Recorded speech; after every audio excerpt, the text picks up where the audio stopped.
When my husband found out that I couldn't inherit my father's estate, he yelled at me. "What? You can't inherit the property? I have no use for you anymore. I want a divorce right now." After that, I got my revenge on my husband and my sister, who remarried quickly. My name is Julie, and I am a 32-year-old office worker who has been married to Brian for 2 years. I met Brian through a relative's introduction, and we got married. My family was quite wealthy, but since my sister, Mary, and I were the only children, our relatives worried about finding an heir, so they introduced Brian, saying he would be fine as a son-in-law. Although my husband didn't end up becoming an adopted son-in-law, he started living with my family at my parents' house. My mother passed away a few years ago, and now my father, my husband, and I live in our family home. My husband seems very kind and treats my father well, but the relative who introduced him warned me about something right before our marriage. "I know I introduced Brian to you, but be careful. He can be a bit obsessed with money." Even though I was about to get married and had already done the engagement ceremony, I couldn't see any signs of my husband being money obsessed, so we went ahead and got married. Even after we married, I kept an eye on my husband because of the relative's words, but he didn't seem to be obsessed with money. However, he did seem curious about my father's wealth, sometimes casually asking how much property we had when he joined my father for a drink. Since my father didn't hide anything, I didn't worry about it too much. Another thing my husband was interested in was my sister. My sister is 5 years younger than me, and unlike my calm demeanor, she's bright and active and has a flashy social life with men. She doesn't look like me at all, and my husband was surprised when he first saw her. "Your sister is so different from you, Julie, isn't she?" Seeing my husband's fascination by my sister, who is a beautiful woman with striking features, opposed to my plain looks, made me feel a bit uneasy. Still, the reason our relatives introduced me to him was that they were worried I wouldn't get married due to my modest looks and personality, and then there would be no one to carry on our family name.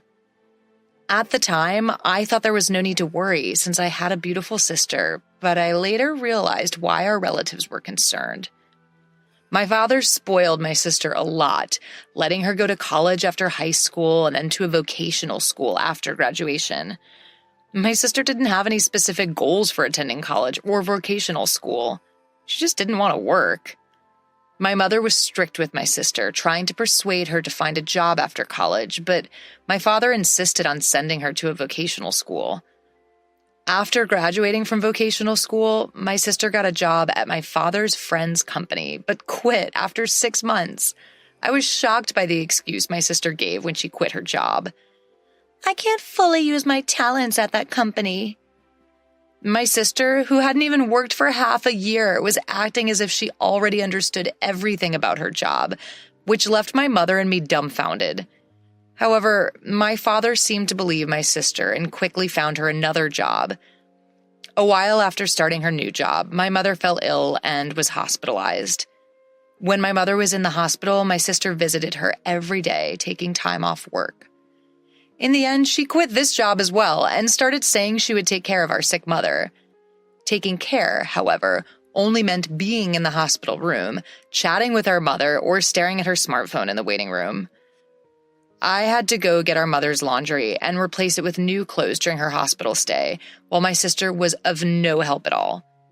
Though my mother might have been happy to have someone to talk to, her condition worsened so much after about a month that she could no longer even have a conversation. 2 weeks after her condition worsened, our mother passed away. My father and sister were so shaken by the sudden loss that they couldn't even prepare for the funeral, so I had to do it. Thanks to the help of our relatives, we were able to send off our mother somehow. After our mother's death, my sister started working part-time and moved out of our family home to live alone. Since her part-time income wasn't enough to pay the rent, our father covered the rent and utility bills, and it seemed my sister spent the money she earned on having fun. When her part-time income wasn't enough, she would go to our father and ask for an allowance. When our mother was alive, She'd been strict with my sister, so our father didn't give her any allowance after she started working. But now he was giving her as much as she wanted. I thought it was no problem if both my father and sister were happy with that arrangement. Even after I got married and started living with my husband in my family home, my father continued giving my sister an allowance.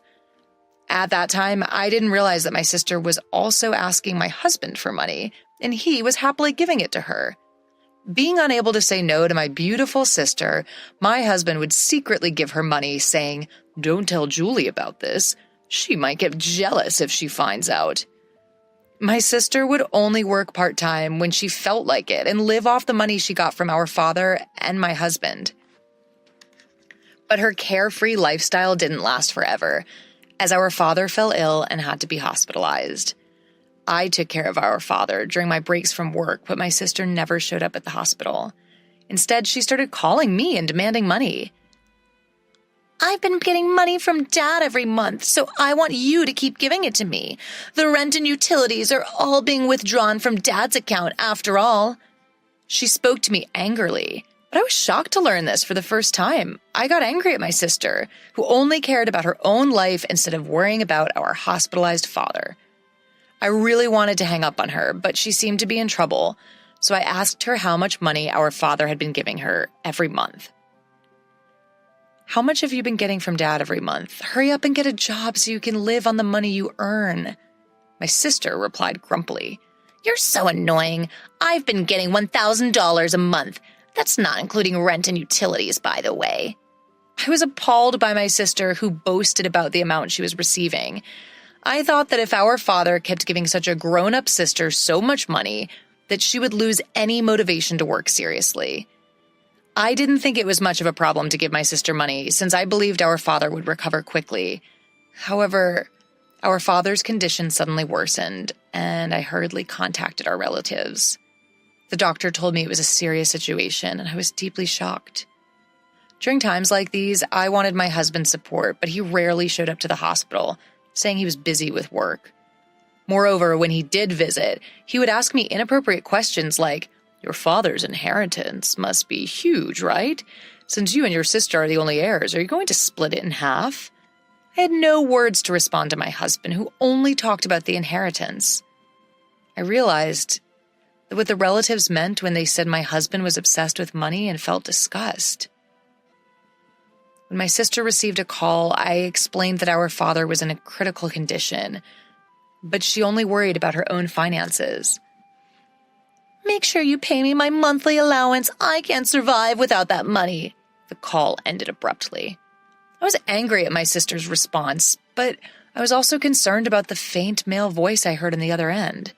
I recognized the voice and had a bad feeling. About a month later, my father passed away, and neither my sister nor my husband showed up during his last moments. Having experienced my mother's funeral, I realized how heavy-hearted funeral preparations could be. On top of that, neither my sister nor my husband helped at all, and my sister didn't even attend the funeral. My husband did show up at the funeral, but he disappeared immediately afterward, claiming he had work. The relative who introduced me to my husband noticed his absence and asked me about it. "Where's your husband? It's strange for the chief mourner to be absent, isn't it?" All I could do was force a smile and answer, "He seems to be busy with work, so he went back." The relative sighed upon hearing my explanation, and I felt like sighing too.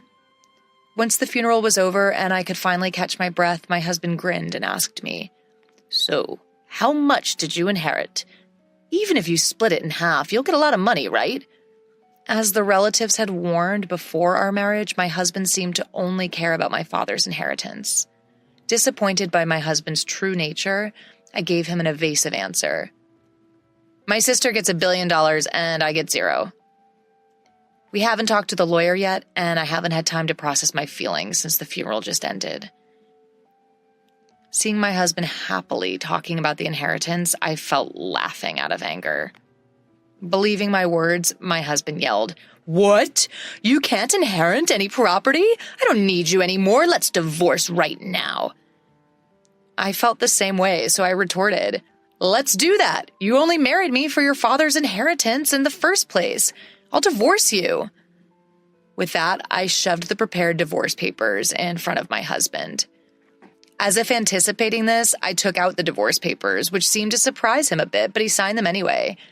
After signing the divorce papers, my husband left the house saying, "I'll divorce you, who gets 0 inheritance, and marry your sister to get the $1 billion." I didn't care, and immediately went to the city hall to submit the divorce papers. I was able to leave my terrible husband. My ex-husband submitted his marriage registration with my sister the very next day. A few days later, my ex-husband called me. Still believing that story, he yelled, "When are you going to start the inheritance procedures? Give Mary her $1 billion already." I had been waiting for my ex-husband to contact me. I didn't want to reach out to him after he left our house. I replied to my ex-husband in a business-like tone, "Let's have a discussion at my place this Sunday. I'm preparing for the procedure and waiting for you." Brian, my ex-husband, was thrilled at the thought of receiving an inheritance and hung up the phone, but I was looking forward to seeing his face when he found out the truth. Over the weekend, my ex-husband and my sister Mary came to our parents' house, and both of them were surprised that I had called a lawyer.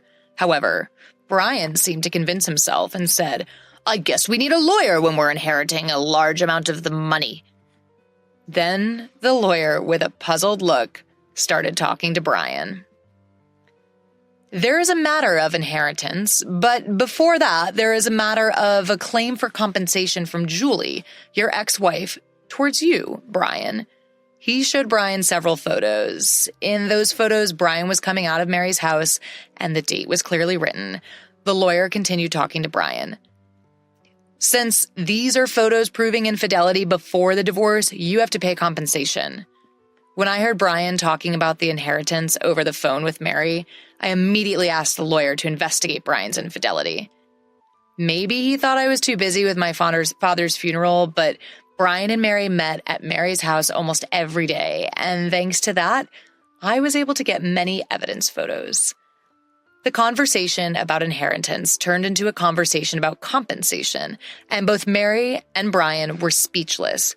But Brian quickly recovered and retorted, "Compared to the 100 million inheritance, compensation is just a small amount. I'll pay it right away." When the lawyer handed him the compensation claim documents, he signed them easily. After confirming that, I told Brian, "I'll make sure you pay the compensation since you've signed it. But be happy with Mary, who has 0 inheritance."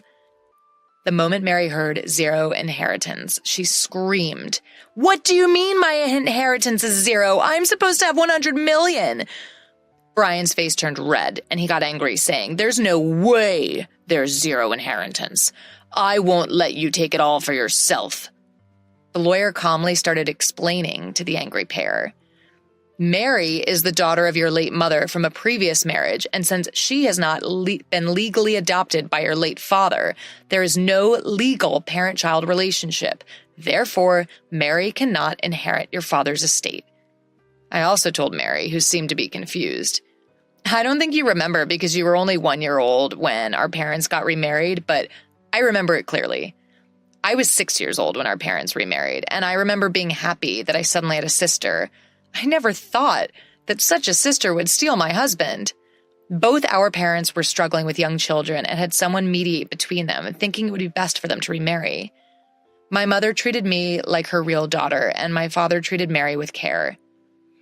My father might have spoiled Mary because she was not his real daughter, and he wanted to be extra careful with her. Our parents each had a child when they remarried, and my mother, who was suspected by relatives of marrying my wealthy father for his money, refused to have Mary legally adopted by him. The reason the relatives kept recommending marriage proposals to me was that they knew I was the only one who could inherit my father's estate. If our parents had had a child together, things might have gotten even more complicated, but fortunately or unfortunately, they didn't have any children. They might have decided not to have children to avoid future inheritance disputes. It has now become clear that our father continued to support my sister financially after she became an adult because he couldn't pass on his inheritance to her. I am not legally related to my mother because we did not go through adoption, but it never bothered me in daily life. It seemed our parents never told my sister that they were both remarried, and she found out the truth for the first time that day. My ex-husband's face changed from red to pale as soon as he realized the situation.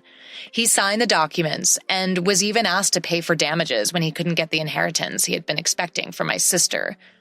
With a blue face, my ex-husband said to me, "Was what you said about my sister getting $10 billion and me getting nothing a lie?" Holding back laughter, I said, "Of course it was a lie.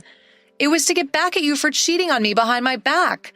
Besides, there's no way Dad's inheritance was worth $10 million. Even our wealthy father didn't have an inheritance of $10 million. My sister, who had been silent until now, suddenly screamed, "I've made a lot of purchases relying on Dad's inheritance. What will happen to the money he used to give me? Will you pay for me, big sister?" I answered my frightened sister. "You have a reliable husband now, so you don't need it anymore, right? Have Brian support you." My sister looked at my pale-faced ex-husband, but he shook his head. "I also have made various purchases expecting the inheritance. So I don't have the means to support you. Besides, I have to pay for damages, so I'm barely managing myself." After saying that, my ex-husband suddenly knelt down in front of me and started apologizing. "Julie, I'm sorry. It was my fault. Will you forgive me and take me back?" The lawyer who had been watching laughed while packing up to leave. His arrogant attitude from earlier was gone, and he looked ridiculous kneeling down. After the discussion, my ex-husband and sister left with their heads down, and they soon got divorced. For my ex-husband, who remarried with the intention of inheriting my sister's assets, he was no longer interested in her when she didn't receive the inheritance. He told me he couldn't take care of my sister because he had to pay me damages. Since my ex-husband had no property, we agreed that he would pay the damages in installments from his monthly salary.